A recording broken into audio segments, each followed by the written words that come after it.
გინდა რა მოტივით გადაიღო ციხეში პატიმრების წამების სკანდალური კადრები. გდანის ციხის უსაფრთხოების სამსახურის ყოფილი უფროსი სასამართლოს ჩვენებას აძლევს. ევროკავშირთან უვიზო რეჟიმით 7 თვეში საქართველოს 162,000-მდე მოქალაქე მისარგებლა. რამდენი პირი აღარ დაბრუნდა უკან? სტატისტიკის დეტალები რამდენიმე წამში. რატომ არ აქცევენ ყურადღებას ბათუმის ერთ-ერთ ღირსშესანიშნაობას? ისტორიული სამუზეუმო ორთქმავალი სავალალო მდგომარეობაშია.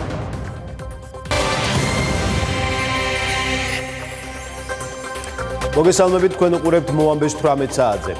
დახურული შეხვედრა უზენაეს სასამართლოში. ამ წუთებში ნინო გვენეტაძე იუსტიციის უმაღლესი საბჭოს წევრებს ხვდება.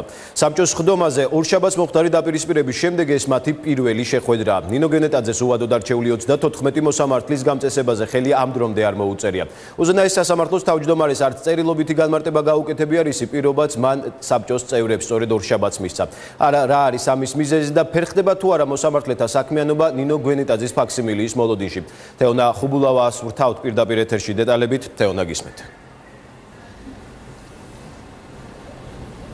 ვასილ მოამბისთვის ცნობილი გახდა, რომ სწორედ ამ წუთებში მიმდინარეობს უზენაესი სასამართლოს შენობაში იუსტიციის უმაღლესი საბჭოს თავმჯდომარეს და საბჭოს წევრებს შორის შეხვედრა. თუმცა შენობაში შესვლამდე იუსტიციის უმაღლესი საბჭოს წევრებს ჩვენთან არ გაუკეთებიათ განმარტება და არ უთქვამთ, ეხება თუ არა ეს ორშაბათს გამართულ ხმაურიან სხდომას. მათ აღნიშნეს, რომ უშუალოდ შენობიდან გამოსვლის და შეხვედრის დასრულების შემდეგ ისაუბრებდნენ უფრო მეტ დეტალზე.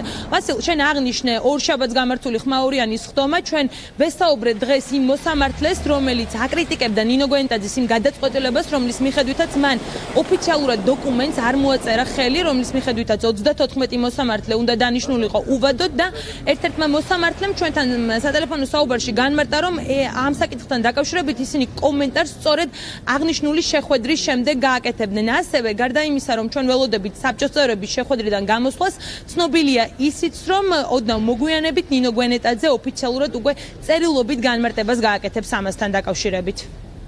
ჯერ არ ვიცი არაფერი. ვერ გეტყვით. უვადოდ დასანიშნ მოსამართლეებს. აი ვერ გეტყვით რომ გამოვალ, მოგცემთ ინტერვიუს. არა, უზენაეში გვაქვს რაღაცა საქმე, მოვედი და როდესაც შეხვედრა დამთავრდება, მე გეტყვით. ვერ გეტყვით, ვერა. არ ვიცი. 34 მოსამართლის იუსტიციის უმაღლესი საბჭოს წევრების გარდა ასევე ნინო გვენეტაძის განმარტებას ელოდება მესამე სექტორი. მათთვის გაურკვეველია თუ რატომ არ მოაწერა ოფიციალურად დოკუმენტს ნინო გვენეტაძემ ხელი, მიუხედავად იმისა, რომ ეს არის ერთ-ერთი ფორმალობა, იმიტომ რომ 34 მოსამართლე არის არჩეული საბჭოს 2/3 უმრავლესობის, ანუ 10 წევრის მიერ. მესამე სექტორი ასევე აცხადებს, რომ ამ მოსამართლეებს შორის უმრავლესობა არიან ისინი, ვისთან დაკავშირებითაც 2 წლის წინ სამწლიანი გამოცდელი ვადის დანიშვნასთან დაკავშირებით ნინო გვენეტაძემ თანხმობა განაცხადა.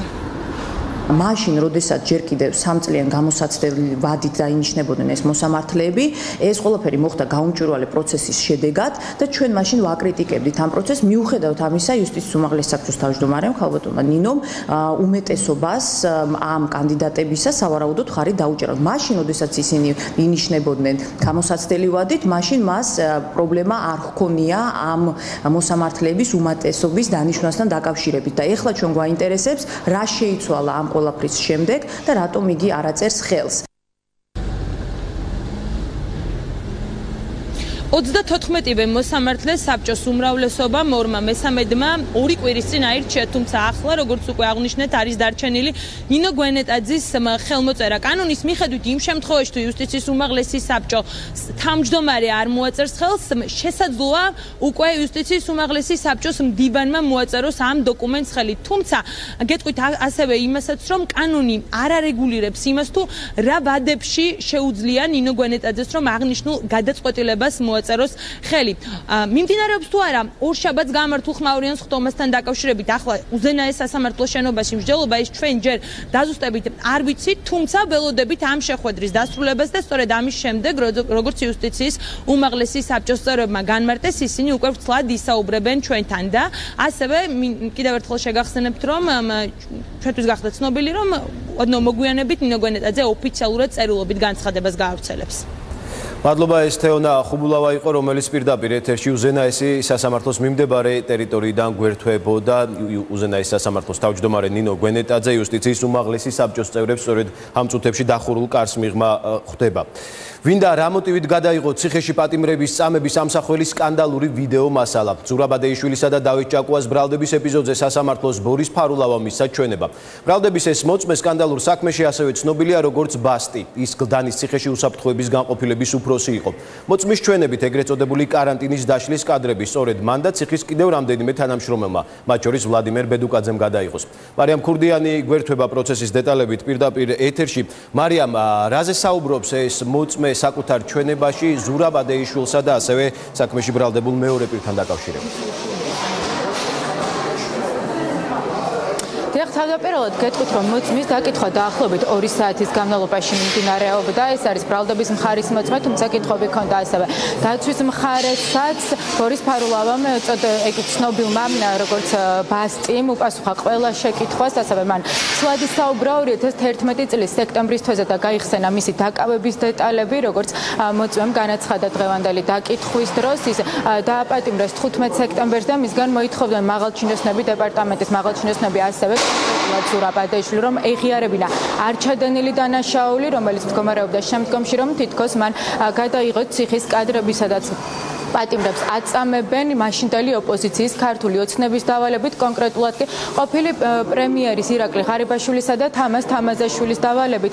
დღევანდელ დღეს მოწმემ გაიხსენა ასევე სხვადასხვა დეტალები მაშინ იმ პერიოდის, როდესაც ის მუშაობდა ნომერ მერვე საჟელახსრულების დაწესებულებაში, როგორც მოწმე ბორის ფარულავა ყვება, ის წლების განმავლობაში უყურებდა თუ როგორ აწამებდნენ პატიმრებს და შემდგომში გადაწყვიტა, რომ ეს ყველაფერი აესახა ვიდეო კამერაზე თანამოაზრეებთან ერთად, რომელთა შორის იყო ვლადიმერ ბედუკაძე და როგორც თქვენ უკვე აღნიშნეთ, ამ კადრებს შორის მოხდა ეგრეთ წოდებული კარანტინის დაშლაც. მე საინტერესოა ზურაბადეიშვილს. ის ზურაბადეიშვილს როგორ ამცნობთ? მინისტრი რასაც საუბარი იყო, როდესაც ის რო შემოვიდა, ის დიდი ხანი არ გაჩერებულა, შემოვიდა იქ მერესხები მაწვებოდნენ, ეგრევე მოვიდნენ, მომივარდნენ და მეჩხუბებოდნენ, მაგინებდნენ.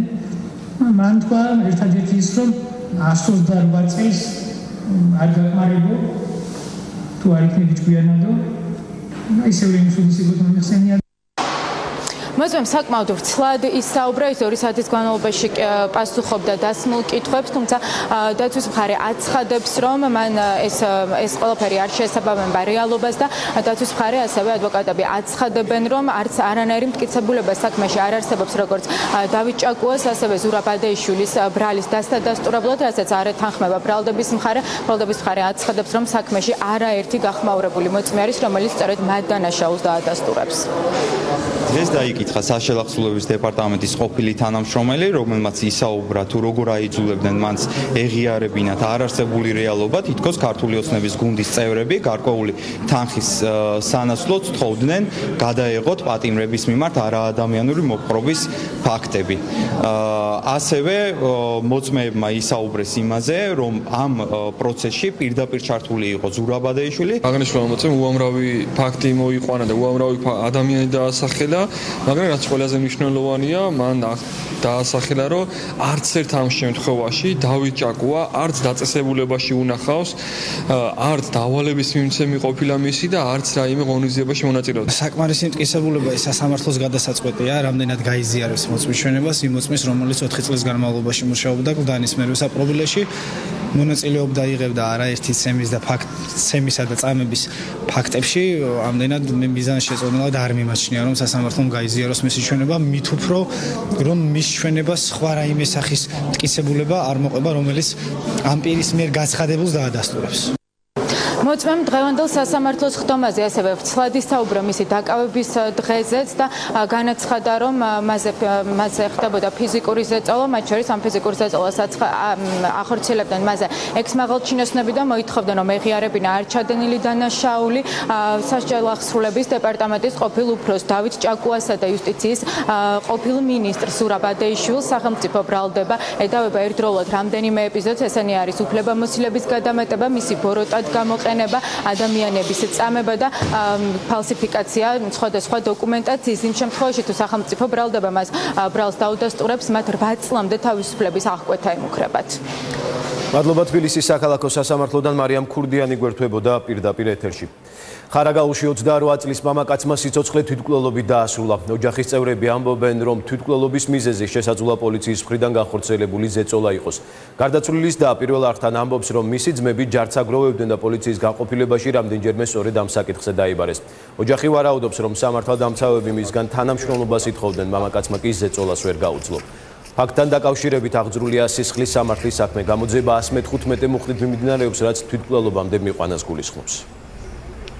პოლიციას ყავდა დაბარებული, იქ ეუბნებოდნენ, არ ვიცი რა უთხრეს, ახლა ტყუილს არ ვიტყვი ნამდვილად, ეუბნებოდნენ, რომ ალბათ რა ვიცი, ჩემი აზრია, რომ ანი თანამშრომლეთ ჩვენთან, ან დაგიჭერთ, ალბათ ეს იყო მუქარა, რომელმაც მაგან ვერ აიტანა და პირადად მე მითხრა, რომ ან თავი უნდა მოვიკლა, ან მაგენი უნდა მოვკლავ და მაგის ისეთი იყო, რომ იმგენს ვერაფერს დაუშავებდა, ისევე დაუშავა მის თავს.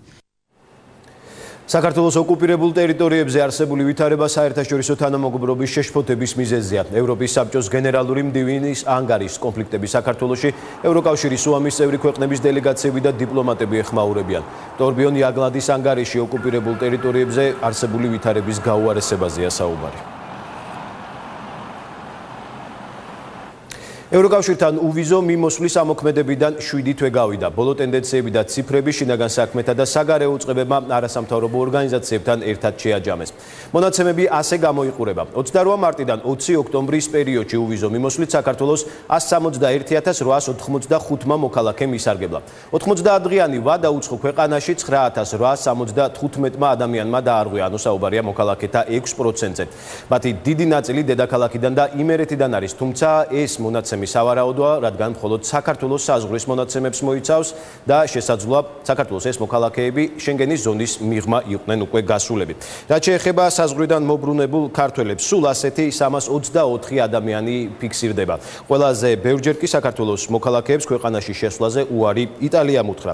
დღევანდელ შეხვედრაზე სამომავლო ნაბიჯებზე შეთანხმდნენ მონაცემთა ანალიზისთვის აუცილებლობას გაესვა ხაზი არასამთავრობო სექტორი, მთავრობას კონკრეტული რეკომენდაციებითაც მიმართავს.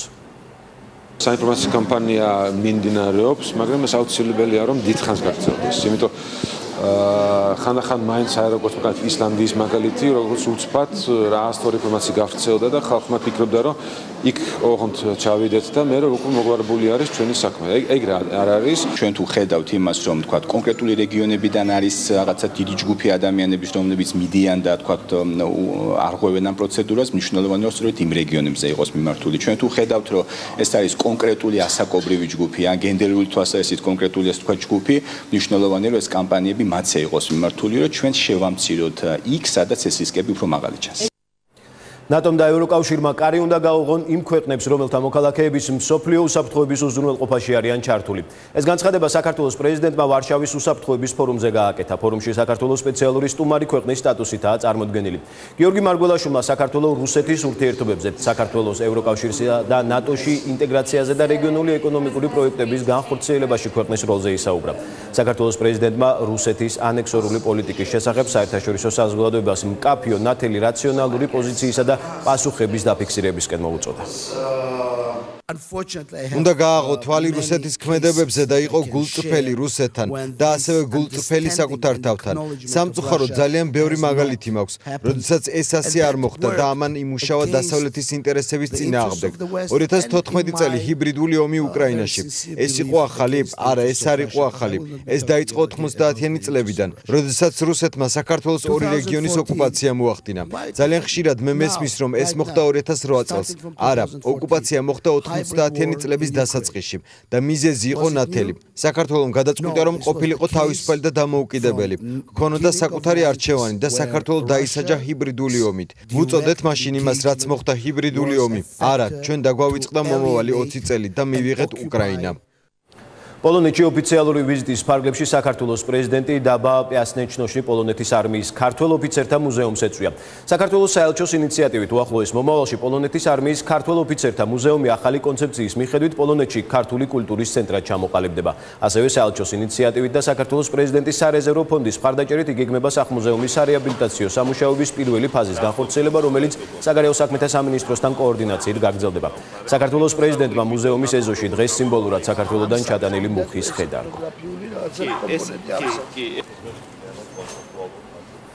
2018 წელს ნატოს ეგიდით მიმდინარე მტკიცე მხარდაჭერის მისიაში საქართველოს კონტრიბუცია უცვლელი დარჩება. ინფორმაცია ამის შესახებ თავდაცვის მინისტრმა ბრიუსელში ნატოს თავდაცვის მინისტერიალის ფარგლებში ალიანსის წევრი და პარტნიორი ქვეყნების თავდაცვის მინისტრების შეხვედრაზე კოლეგებს მიაწოდა.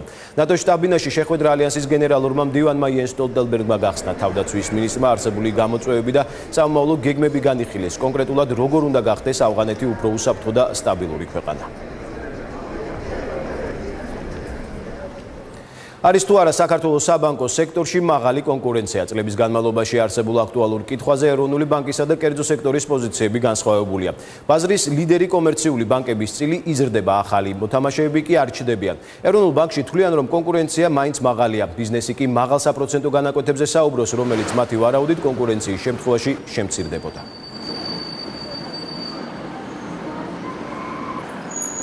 გარდა იმისა, რა პროცენტსაც გვეუბნებიან, მე იქ ემატება გარკვეული რაღაც დაზღვევა, რაღაც სხვადასხვა პატარა პროცენტები, თუ უნდათ რომ იყოს რაღაც ბევრი მცირე ბიზნესი, უნდა იყოს ნორმალური საპროცენტო განაკვეთი ლარში. ზოგადად მაღალი კონცენტრაცია გამოწვევა ამ სექტორისთვის, მაგრამ აქ არის რამოდენიმე მნიშვნელოვანი, ასე ვთქვათ, ფაქტორი, რაზეც ეროვნული ბანკი მუშაობს და უკვე გადადგმულია ნაბიჯები და ასევე წლის ბოლომდე გარკვეული მნიშვნელოვანი ცვლილებები იგეგმება.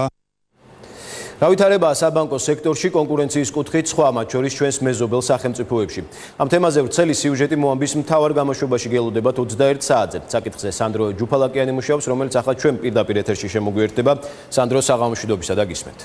ჩვენ შევადარეთ საქართველოში არსებული ვითარება აღმოსავლეთ ევროპის სახელმწიფოთა ნაწილს, ასევე მაგალითად მეზობელ სომხეთს. საქართველოში ლიდერი ბანკების წილი დაახლოებით 70%-ია, გაცილებით ნაკლებია ეს მაჩვენებელი სხვა სახელმწიფოებში. და ნაკლებად სავარაუდოა, რომ ვითარება შეიცვლება 1-2 წელიწადში, რადგან საქართველოში ამ ეტაპზე შემოსვლას არ გეგმავენ, მაგალითად მსხვილი ევროპული ბანკები. შესაძლოა იმის გამო, რომ ბაზარი საქართველოში მცირე ზომისაა, ასევე მოქალაქეთა დიდი ნაწილი უკვე სარგებლობს საბანკო პროდუქტებით. თემის დეტალები მოამბეში 21 საათზე. ლაკიანი იყო ველოდებით ჩვენს რეპორტაჟს მოამბის მთავარ გამოშვებაში. რა სისტემით უნდა მოხდეს საქართველოს ბანკებში კერძო და იურიდიული პირების დეპოზიტების დაზღვევა. 2018 წლიდან ბანკებისთვის ეს სავალდებულო პროცედურა იქნება ნებისმიერ ვალუტაში 5000 ლარამდე არსებული ანაბრის შემთხვევაში. ცვლილებების დეტალები დეპოზიტების სახელმწიფო სააგენტოს წევრებმა დღეს საბანკო სექტორთან განიხილეს. ბანკები არ გამორიცხავენ, რომ სიახლე მათი სერვისების ღირებულებას მცირედით, მაგრამ საწყის ეტაპზე მაინც გააძვირებს. დეპოზიტების დაზღვევის სააგენტომ კომერციული ბანკების წარმომადგენლებთან ანაბრის სავალდებულო დაზღვევის დეტალები კიდევ ერთხელ დააზუსტა. ახალი სისტემა 1 იანვრიდან უნდა ამოქმედდეს, რაც გულისხმობს იმას, რომ ბანკებმა ნებისმიერ ვალუტაში განთავსებული ფიზიკური პირის დეპოზიტები უნდა დააზღვიონ. 2020 წლიდან კი კომერციული ბანკების ვალდებულება იურიდიული პირების დეპოზიტების დაზღვევაც გახდება.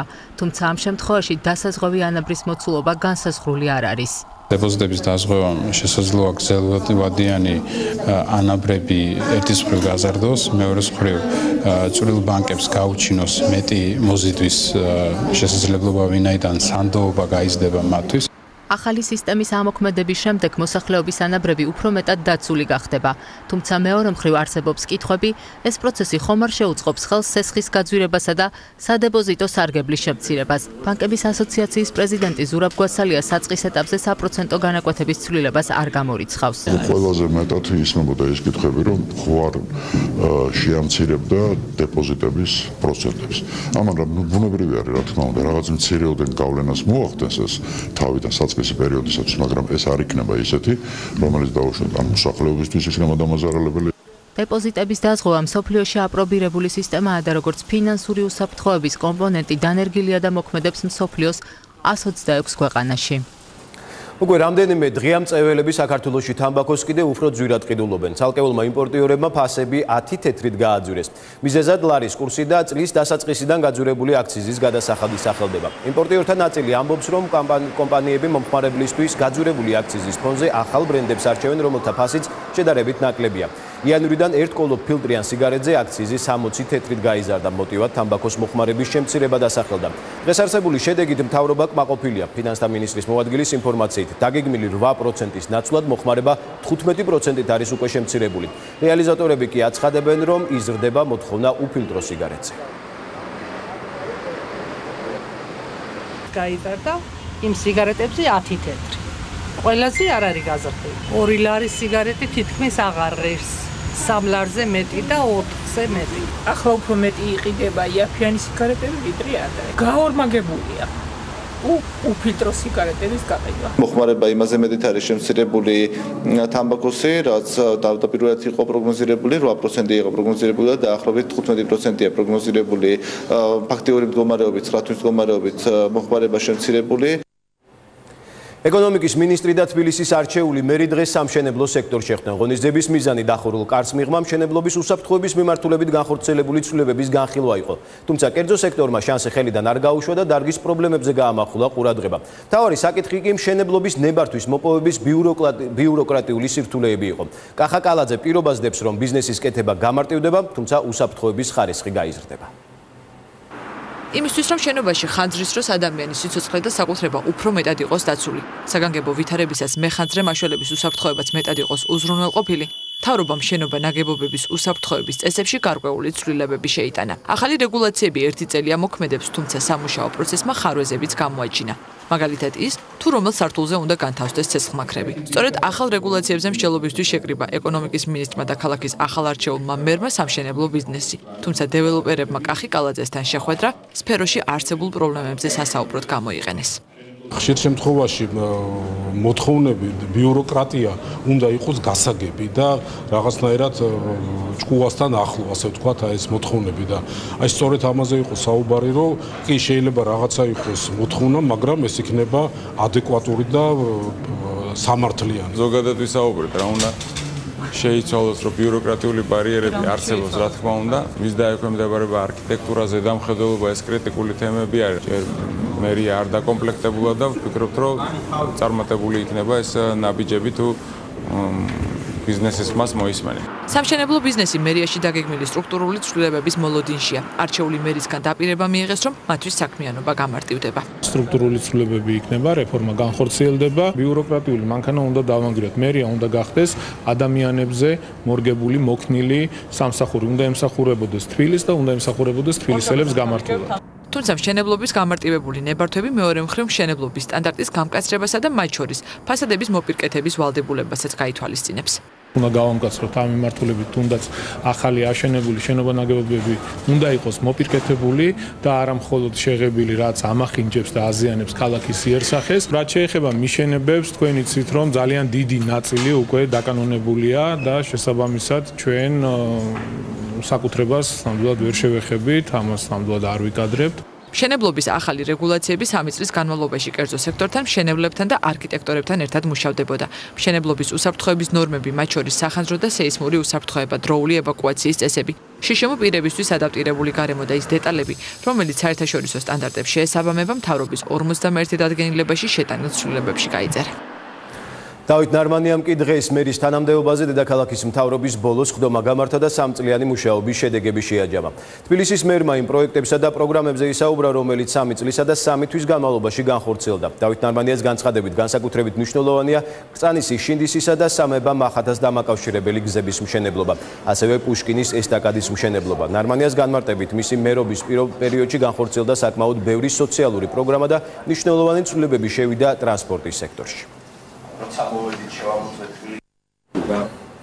დღეს პირველი არხის სამეურვეო საბჭოს წევრების შეხვედრა გაიმართა მეურვეებმა ბერა ივანიშვილის მიერ არხისთვის სატელევიზიო აპარატურის ჩუქების შეთავაზებაზე იმსჯელეს. საკითხთან დაკავშირებით ბორდის წევრების აზრი ორად გაიყო. ნაწილი მიიჩნევს, რომ საჩუქრის მიღების შემთხვევაში არხის იმიჯთან დაკავშირებით შეკითხვები გაჩნდება, თუმცა ბორდის წევრთა უმრავლესობა სატელევიზიო აპარატურის ჩუქების მომხრეა. საკითხს დღეს 6-მა წევრმა დაუჭირა მხარი. პირველი არხის სამეურვეო საბჭოს თავმჯდომარის გრიგოლ გოგელიას განცხადებით, ტელევიზიაზე გავლენის მცდელობის სურვილი საჩუქრის გადაცემითა და მისი გარეშეც მუდამ იარსებებს. შესაბამისად, თავარია შესაბამისი თავდაცვითი ინსტიტუტების შექმნა, რომელზეც პირველ არხს კანონითა და სტანდარტებით ისედაც გააჩნია. სხდომაზე აპარატურის ჩუქების საკითხზე მხოლოდ იმსჯელეს დღეს საბოლოო გადაწყვეტილება სავარაუდოდ მომავალ კვირას მიიღებენ.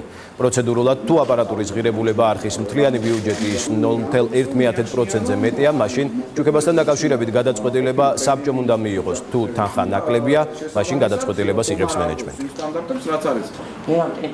როდესაც საქმე ეხება საზოგადოებრივ მაუწყებელს და საჩუქარს იღებ ისეთი ადამიანისგან, რომელიც საქართველოში ერთ-ერთი ყველაზე გავლენიანია, აი ესეთ შემთხვევაში ჩდება ეჭვი, რომ საზოგადოებრივი მაუწყებელი რაღაცა გავლენების ქვეშ, ანუ პოლიტიკური და კომერციული გავლენების ქვეშ ექცევა.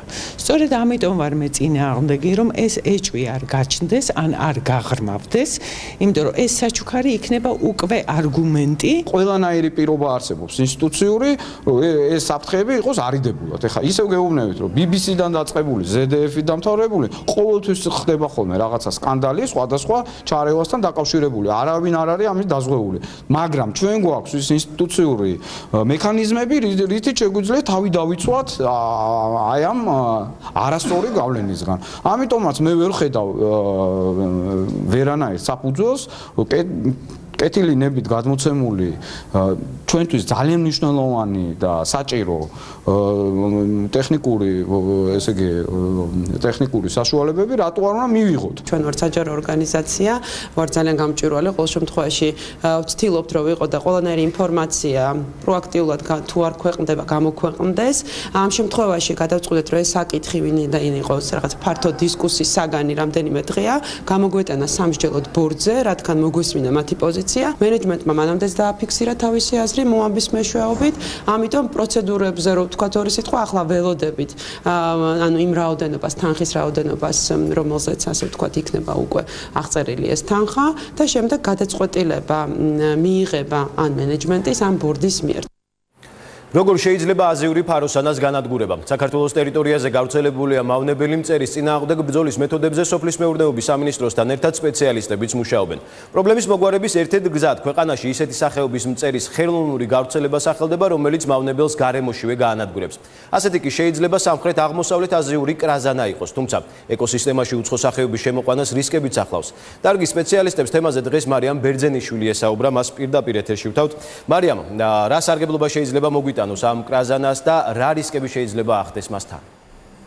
დიახ, ვასილ, კრაზანა, რომელიც ჩვენ ახსენე, არის ეგრეთ წოდებული სამურაი კრაზანა, რომელიც ყველაზე ეფექტურად ებრძვის აზიურ ფაროსანას და ასევე ხელს უწყობს მისი პოპულაციის შემცირებას. ამ ხერხს აქტიურად იყენებენ ამერიკის შეერთებულ შტატებშიც, თუმცა არსებობს სხვა საფრთხეებიც, მაგალითად, როგორც ირკვევა ეს კრაზანა არა მხოლოდ აზიურ ფაროსანას, არამედ ფუტკარსაც მტრობს. შესაბამისად, საბოლოო გადაწყვეტილება ამ ბიოლოგიური მტრის საქართველოში შემოყვანასთან დაკავშირებით სოფლის მეურნეობის სამინისტროში ჯერ არ მიუღიათ და უწყება სპეციალისტებთან ერთად ფაროსანას წინააღმდეგ ბრძოლის სხვა ხერხებზეც მუშაობს. მართალია, ახლა აღარ არის ფაროსანას ბუმი ჩვენს ქვეყანაში, ვინაიდან ეს მავნებელი გადავიდა გამოზამთრების პერიოდზე და ძინავს, ასე ვთქვათ, თუმცა საფრთხე იმისა, რომ გამოღვიძებისთანავე ის ბაღებს თავიდან შეესება არის საკმაოდ მაღალი. შესაბამისად, რა მეთოდებით აპირებს აზიური ფაროსანას წინააღმდეგ ბრძოლის გაგრძელებას სოფლის მეურნეობის სამინისტრო და როგორია სხვა ქვეყნების გამოცდილება ამ მიმართულებით? დეტალები ნახეთ ჩვენს მთავარ გამოშვებაში. მადლობა, ეს მარიამ ბერძენიშვილი იყო. ბათუმში ისტორიულ ორთქმავალს ჟანგი ჭამს. სამუზეუმო ექსპონატით თავის დროზე გერმანელი სპეციალისტები დაინტერესდნენ, თუმცა თავად ბათუმში ის უყურადღებოდ არის დარჩენილი. მერაბ წულუკიძე დეტალებით. ბათუმში ამ უძველესი ორთქმავლის არსებობის შესახებ ადგილობრივების უმეტესობამ არაფერი იცის. საქართველოს რკინიგზის ერთ-ერთი ოფისის ეზოში ის გასული საუკუნის 70-იან წლებში საიუბილეო თარიღთან დაკავშირებით დაუდგამთ და მას შემდეგ აღარავის გახსენებია. ასე გამოიყურება ერთ-ერთი პირველი ორთქმავალი ეგრეთ წოდებული კუკუშკა, რომელიც ბათუმის რკინიგზაზე დადიოდა. ჯერ კიდევ საბჭოთა კავშირის დროს იგი კვარცხლბეკზე შემოდგეს, რომელსაც არანაირი წარწერა არ აქვს და თითქმის არაფერია ცნობილი ორთქმავლის შესახებ. პრაქტიკულად დაჟანგული რელიქვია დღეს ტურისტების ინტერესს მაინც იწვევს. ჟანგითა და ბალახით დაფარულ ექსპონატთან ტურისტები არავის მიხავს. ისინი აქაურობას მხოლოდ შემთხვევითობის წყალობით სტუმრობენ და მის მიმართ გაცილებით დიდ ინტერესს იჩენენ, ვიდრე ის ქალაქი, რომელსაც ორთქმავალი წლების განმავლობაში ემსახურებოდა. ტურისტებს მეგზურობას მეზობლად მცხოვრებლები უწევენ, რომლებმაც ექსპონატის შესახებ ბევრი არაფერი იციან. პატრონობა უნდა რაღაც ძეგლი როგორც ასე ძეგლის სახეს დგას და რა ეს მოულელი და რაღაცა. ხალხს ანჯერესებს ზოგიერთს ყველა ერთი ხომ არა? ზოგს არ ესმის, მაგრამ ხოლმე გააგებინო. გადმოცემით ვიცი რომ როგორც რკინიგზა დაიგო ბათუმში და შემოვიდა, რკინიგზა გაკეთდა პირველი ამან შემოვიდა ეს ამ ორთქმავალმა.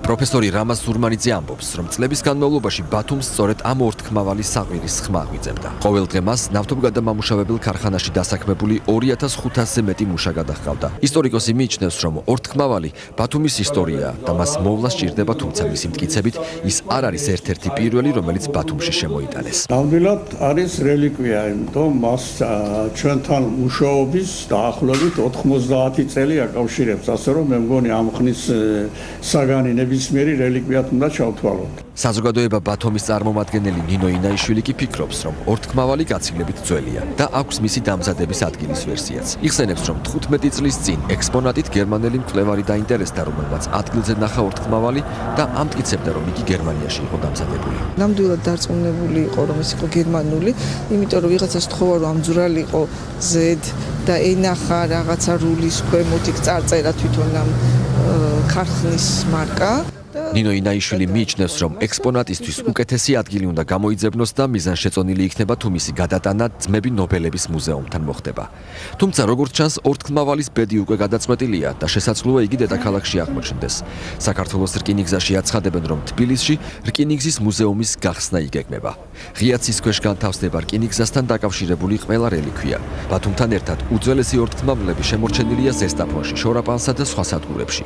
რკინიგზის მუზეუმი წლებია მოქმედებს ამერიკის, ევროპისა თუ აზიის ქვეყნებში და ტურისტების განსაკუთრებულ ინტერესს იწვევს. ანალოგიური მუზეუმები გახსნილია ბევრ ისეთ ქვეყანაშიც, რომელთაც საქართველოსთან შედარებით რკინიგზით სარგებლობის გაცილებით ხანმოკლე ისტორია აქვთ. თბილისის წიგნის დღეები გაიხსნა ექსპო ჯორჯიაში. 4 დღის განმავლობაში მკითხველს ავტორები და გამომცემლები ახალ წიგნებს წარუდგენენ. დაგეგმილია ხელოვნების ფესტივალი და სხვადასხვა ღონისძიება, რომელთა შესახებ უფრო ცლად მოამბის პირდაპირ ეთერში ახლა ლიზა ციციშვილი ისაუბრებს. ლიზა, საღამომშვიდობისა და გისმენთ. წიგნის დღეები თბილისში ექსპო ჯორჯიას საგამოფენო სივრცეში 4 დღის განმავლობაში უმასპინძლებს მკითხველს. ეს დილიდან დაიწყო და თქვენ ხედავთ, რომ დღის ბოლოსაც აქ ძალიან ბევრი მკითხველი იყრის თავს. როგორც ჩვენ გამომცემლებმა გვითხრეს, მთავარი ტენდენცია, რომელიც შეინიშნება ერთი დღის დაკვირვებით, არის ის, რომ განსაკუთრებული ინტერესით მკითხველი წელს აპყრობს ყურადღებას ქართველ ავტორებზე და მათ თანამედროვე ლიტერატურაზე. 60-მდე გამომცემლობა და წიგნის მაღაზიაა წარმოდგენილი ერთ სივრცეში. და ყველაზე მნიშვნელოვანი ის არის, რომ აქ კიდევ ერთი საჩუქარი არის მკითხველებისთვის, ეს არის უჩვეულო ფასები და დღეს წიგნები 4 დღის განმავლობაში უფრო ხელმისაწვდომია მკითხველისთვის, ვიდრე სხვა დროს, ასე რომ ვისაც უყვარს წიგნი და ეს არის მისთვის ერთ-ერთი ყველაზე მნიშვნელოვანი და განსაკუთრებული თავშესაქცევი, აუცილებლად უნდა ესტუმროს ექსპო ჯორჯიას და აუცილებლად ერთი წიგნი მაინც შეარჩიოს იმისთვის, რომ ყველაზე მნიშვნელოვანი წიგნი ნახოს, რომელიც 2017 წელს იქნა გამოცემული სხვადასხვა გამომცემლის მიერ. მადლობა ლიზა, ეს ლიზა ციციშვილი იყო. ქართველი პოეტი ჯანსუღ ჩარკვიანი დღეს მთაწმინდის მწერალთა და საზოგადო მოღვაწეთა პანთეონში დაკრძალეს. მანამდე კი სამოქალაქო პანაშვიდის სამების საკათედრო ტაძარში გაიმართა. პოეტი უკანასკნელ გზაზე ოჯახის წევრებთან და ახლობლებთან ერთად მოქალაქეებმა და მთავრობის წევრებმა გააცილეს. ჯანსუღ ჩარკვიანი მძიმე ავადმყოფობის შემდეგ 6 ნოემბერს 86 წლის ასაკში გარდაიცვალა.